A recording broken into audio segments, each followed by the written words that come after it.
5, 4, 3, 2, 1, 0.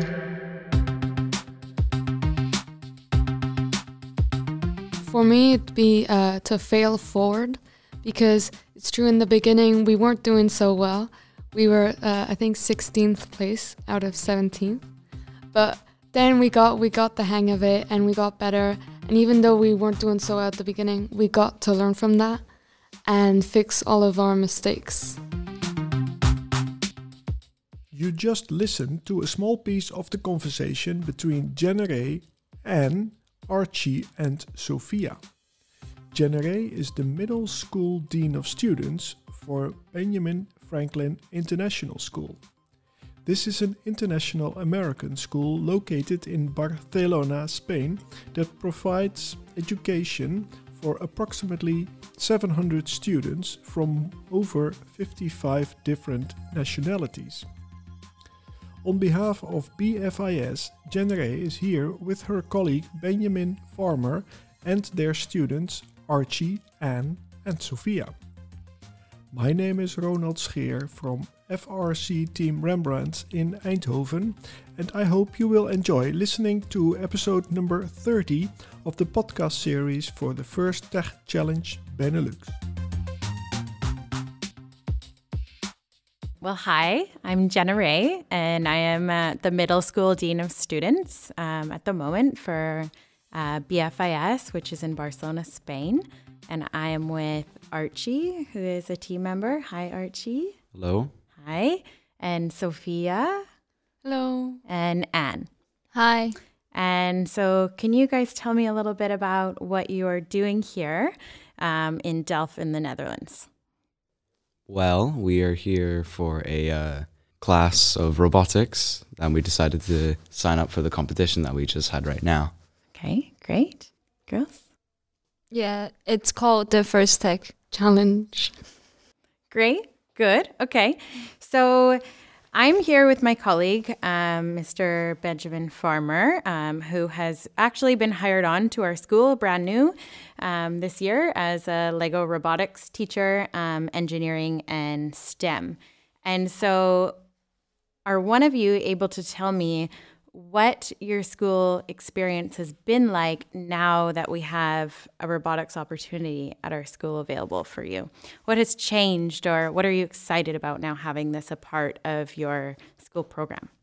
Well, I will say, now that we have robotics at the school, I feel like I can do a lot more stuff in a way, because I do enjoy doing robotics, because, I don't know, it just makes me feel good. Participating, building stuff. Okay. Yeah. So do you feel like the building piece is something that you haven't had as an option at our school, doing hands-on learning? Yeah? Okay. Girls? Well, I feel like I want to do something in engineering, and actually something like robotics engineering. And it's giving me more like experience and opportunities to learn and get better at it before I start like going. Yeah, absolutely. Great. Yeah, I haven't decided what I'm going to focus on in my career, but then this is like a way to explore my interest. Like maybe I want to do robotic engineering, who knows? Yeah, absolutely. And so if we hadn't offered this to you, maybe you wouldn't have known that this is something that you're interested in the future. So it's a good opportunity to kind of get your toes wet and experience something new, yeah? Yeah. And so would you say that this weekend has been an overall positive experience for you? Is this something that you want to continue on? Maybe see your career path going down? What do you think? Well, now that I've been in this, I do think I might want to choose something that has engineering involved with it later in my future. Great. And I definitely want to continue doing this program. Good. I mean, I think it's definitely fun to have some more competitions in the future, like to get the experience of like building robots and like go competing with other teams. So yeah, I look forward to more activities like this. I think at the beginning we were pretty shy and weren't too sure what we were doing. But then we got the hang of it, and now I think I'm looking forward to more competitions like this. Yeah. Great. Awesome. Can you tell me a little bit? I've seen you interacting with your mentor team which part of me I think is Breda. What has that been like for you, having a mentor team over the weekend and over your experience, kind of supporting you throughout this weekend? What do you think? I think it's pretty nice that other people are willing enough to help us. Even though we might be up against them in a challenge or something, they're still willing to help. I appreciate them for that. Yeah, absolutely. Yeah, whenever we have questions, we go up to them and they really help us and answer them, and they like support us when we're playing. They're on the side cheering us, so that was nice. It's really nice to like have someone that you know will have your back and like support you and help you whenever you need. We really like to thank the members of GentleBots, which was the team from Vreda. You are all from different grades, or grade 9 and grade 10 at least. Can you tell me a little bit about what it's been like working across different grades in an after-school activity, and maybe how that's changed your friendships or how you've made new friends throughout joining the robotics club? Well, I just like the whole idea of just a bunch of people, no matter how old they are, just coming together and, having fun together, building stuff. The other team members are Aiden, Rohan, Alex number 1 and Alex number 2.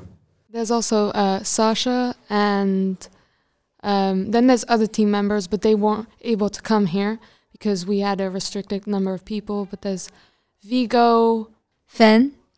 There's also this guy named Hunter. I mean, I'd like to thank Miss Genere for helping us here, and I'd also like to thank Mr. Farmer for his funny jokes too. So, my friends, you've been at our school for over a couple of years. Can you tell me what your experience has been like at our school in terms of supporting diversity, equity, inclusion, and justice? How do you think our school does with inclusion? I think the school makes a pretty big deal about the inclusion thing. And me personally, I treat them the same as any other person. Because, I mean, they're just who they are. You can't really change much about that now, can you? I'm friends with like many people who are like trans or bisexual, and like we also have this GSA club in our school. I think that our school does a pretty good job in like including everybody and having diversities. Yeah, we have a number of clubs that like support diversity, and we also have in our halls and everything, we make sure to put up posters to make people aware. So, yeah. So this is Archie's first time out of England and Spain. His parents are from England and he lives in Spain. And so this is his first trip alone without his parents. So Archie, do you want to tell me a little bit about what it's been like coming here on your own without your parents, maybe for the first time, and how they've supported you to come here? Well, I will say I do thank my parents for letting me come along with this trip. And so far, I keep on waking up and thinking, wait a second, I'm no longer in Spain or in England. I'm in an entirely different country. And I have no words really. I'm just really thankful for them to let me go out and have fun with other friends from school. And I know you're very passionate about trains. And so coming to the Netherlands is a great spot to observe the engineering of all the train system, yeah? So you're kind of getting a little bit of both of your passions in one, robotics and the trains, right? One thing I will say about the Dutch rail system is it is very smooth, and the trains also make little to no noise when you're inside of them. So yeah, it's pretty good. So if I were to ask you, what would be your grandpa fact from this weekend? So something that, like a wise piece of information that you would want to pass down to other people, what would that be? What would your takeaway from this weekend be?